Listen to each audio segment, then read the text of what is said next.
విషయంలో భయపడాల్సిన అవసరం లేదనేది క్లియర్గా వాళ్ళకి చెప్పాలి. కాబట్టి ఈరోజు మీరు చాలా వరకు ఎరువులు ఉన్నా కూడా పెద్ద పెద్ద లైన్లు కనిపించి షార్టేజ్ ఉందని ఒక కృత్రిమమైన వాతావరణాన్ని సృష్టిస్తున్నారు. దాని కలెక్టర్లు అప్రమత్తంగా ఎదుర్కోవాలి. మీ ప్రాంతంలో ఉన్న మీ కలెక్టర్ పరిధిలో ఎన్ని షాపులు ఉన్నాయి, ఎక్కడ ఉన్నాయి, దాని యజమానులు ఎవరు, వాళ్ళ ఫోన్ నెంబర్లు ఏంటి, అక్కడ ఉన్న స్టాక్ ఏంటి, మొత్తం మీ దగ్గర ఆన్లైన్లో ఉండాలి. అక్కడ బయట వాళ్ళకు బోర్డు పెట్టి బోర్డులో వాళ్ళతోని రాపించి ఇంత స్టాక్ ఉంది మేము ఇస్తామని చెప్పి మీరు మొత్తం డిస్ప్లే పెట్టి ప్రజలకు అందుబాటులో పెట్టాలి. దాంతో ఏంటంటే ఎవరైనా అబద్ధాలు ప్రచారం చేయదలుచుకున్నా బోర్డు ఉంటే అది జనాలకు అర్థమవుద్ది. ఓహో ఇక యూరియా ఉన్నది లేకపోతే ఇతర ఎరువులు ఉన్నాయి, సమస్య లేదు, మేము స్టాక్ ఎప్పుడు వచ్చినా తీసుకోవచ్చు అని. కాబట్టి బయట విజిబుల్గా వాళ్ళతోని బోర్డు పెట్టించే ప్రయత్నం చేసి ప్రజలకు ఎప్పటికప్పుడు చేయాలి. దాన్ని పర్యవేక్షించడానికి కూడా మీరు స్థానిక రెవెన్యూ అధికారులను పోలీస్ సిబ్బందిని కూడా వినియోగించుకోండి రేషన్ ఈ ఫర్టిలైజర్ షాపుల దగ్గర. లేకపోతే ఏమైందంటే ఇది ప్రాబ్లం అవుతుంది. అదేవిధంగా ఈ ఎరువుల డైవర్షన్ మన మేము జేపీ నడ్డా గారిని కలిసినప్పుడు వారు ఒక అబ్జర్వేషన్ చెప్పింది. 20-25% ఎరువులు వ్యవసాయం కాకుండా ఇతర కార్యక్రమాలకు డైవర్ట్ అవుతున్నాయి. ముఖ్యంగా డీజిల్ దీంట్లో పొగ తగ్గించడానికి, పొల్యూషన్ తగ్గించడానికి ఈ సబ్సిడీ ఎరువులను వాడుతున్నారు, యూరియాను వాడుతున్నారని వారు చెప్పిండ్రు. కాబట్టి కలెక్టర్లకు ఈ డైవర్స్ అయ్యేదాన్ని లేదా పక్క రాష్ట్రాలు, బార్డర్ రాష్ట్రాలు, మహారాష్ట్ర సరిహద్దులో ఉండే వాటికి అన్నిటి కర్ణాటక సరిహద్దులో కూడా కొంత అప్రమత్తం చేయాలి, అక్రమ రవాణా జరగకుండా.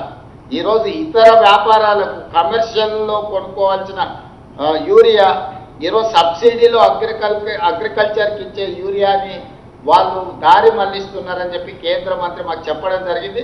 తెలంగాణ రాష్ట్రంలో అట్లా 20-30% దారి మల్లుతుందని చెప్పి కేంద్ర మంత్రి గారు మాకు చెప్పారు. మేము నేను ఉత్తమ్ కుమార్ రెడ్డి గారు పోయి కలిసినప్పుడు.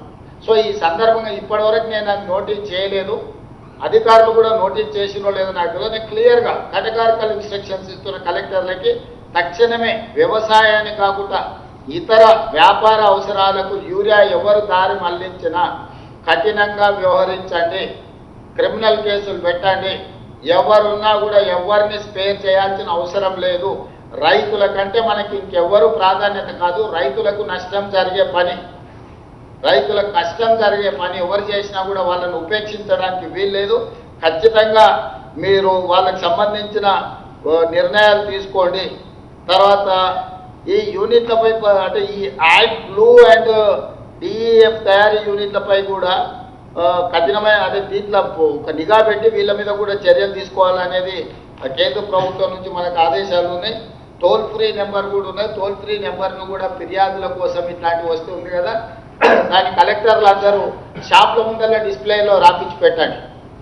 ముఖ్యంగా బస్ స్టాండ్లలో అక్కడక్కడ కూడా అవసరమైతే ఈ ఎరువులకు సంబంధించి ఏదైనా ఉంటే, ఏదైనా ఫిర్యాదు ఉంటే చేయడానికి టోల్ ఫ్రీ నెంబర్ని పబ్లిక్ ప్లేస్లలో కూడా మీరు దాన్ని కనిపించేటట్టుగా పెడితే దాంతో మనకు ఏదైనా కంప్లైంట్ వస్తే ఇమ్మీడియట్గా అడ్రస్ చేయడానికి ఉంటుంది. చివరగా రేషన్ కార్డులు అత్యంత ప్రతిష్టాత్మకంగా మనం కార్యాచరణ తీసుకున్నాం. మన తుంగతుర్తిలో పెద్ద ఎత్తున మనం ప్రారంభోత్సవం చేసుకున్నాం. దాదాపుగా ఇప్పటికీ రేషన్ కార్డులకు సంబంధించి మనం చాలా కార్యక్రమాలు తీసుకున్నా రొటీన్గా జరిగిపోతుంది. ఈ రొటీన్గా జరిగే దాంట్లో 7 లక్షల పైన మనం కొత్త రేషన్ కార్డులను యాడ్ చేసి 31 లక్షల మంది దీంట్లో యాడ్ అయినరు. దాదాపు ఇప్పుడు రాష్ట్రంలో 96,95,000 రేషన్ కార్డులు ఉన్నాయి.